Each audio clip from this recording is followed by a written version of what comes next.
ಪಟ್ಟಣದ ಹೃದಯ ಭಾಗದಲ್ಲಿದ್ದ Shamsuddin circle pure gold ಗಡಿಯಾರದ ಗೋಪುರ ಇತಿಹಾಸದ ಪುಟಗಳಿಗೆ ಸೇರ್ತು.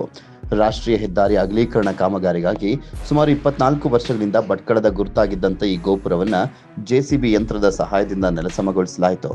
2002ರಲ್ಲಿ ಪ್ಯೂರ್ ಗೋಲ್ಡ್ ಮಳಿಗೆ ಮಾಲೀಕ ಶಬೀಬ್ ಕೋಲಾ ಅವರಿಂದ ಸುಮಾರು 8ರಿಂದ 10 ಲಕ್ಷ ವೆಚ್ಚದಲ್ಲಿ ಈ ಗೋಪುರ ನಿರ್ಮಾಣಗೊಂಡಿತ್ತು. ದುಬೈನಲ್ಲಿ ಕಂಡ ಗಡಿಯಾರದ ಗೋಪುರದ ವಿನ್ಯಾಸದಿಂದ ಪ್ರೇರಿತವಾಗಿ ನಿರ್ಮಿಸಲಾದಂಥ ಈ ರಚನೆ 4 ದಿಕ್ಕುಗಳಲ್ಲಿ ಗಡಿಯಾರ, ಮಧ್ಯದಲ್ಲಿ ಚಿನ್ನದ ಬಣ್ಣದ ಬಳೆ ಮಾದರಿ ಹಾಗೂ ತುದಿಯಲ್ಲಿ ಸುಮಾರು 2 ಟನ್ ತೂಕದ ಗ್ರಾನೈಟ್ ಬಾಲ್ ಹೊಂದಿದಂತ ಆಕರ್ಷಕವಾಗಿ ಕಂಗೊಳಿಸ್ತಾ ಇತ್ತು.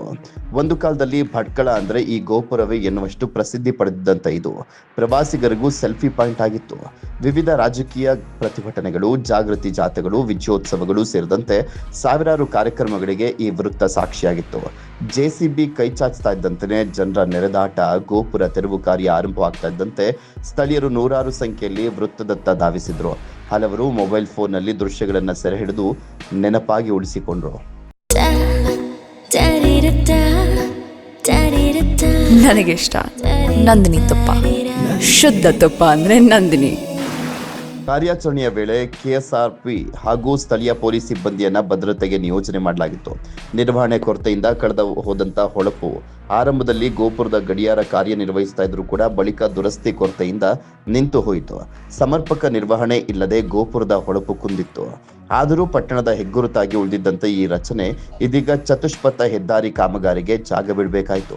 ಈ ವೃತ್ತದಲ್ಲಿ ಹಬ್ಬಗಳು, ವಿವಿಧ ಕಾರ್ಯಕ್ರಮಗಳು ಹಾಗೂ ಬಂಟಿಂಗ್ಸ್ ವಿಚಾರದಲ್ಲಿ ಕೋಮು ಸೌಹಾರ್ದತೆ ಕಾಪಾಡುವಂಥದ್ದು ಪೊಲೀಸರಿಗೆ ತಲೆನೋವಾಗಿತ್ತು.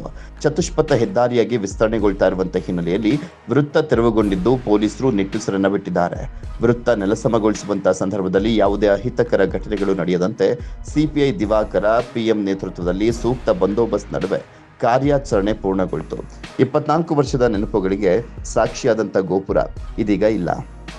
ಭಟ್ಕಳ ವೃತ್ತದಲ್ಲಿ ಉಳಿದಿರುವಂಥದ್ದು ನೆನಪು ಮಾತ್ರ.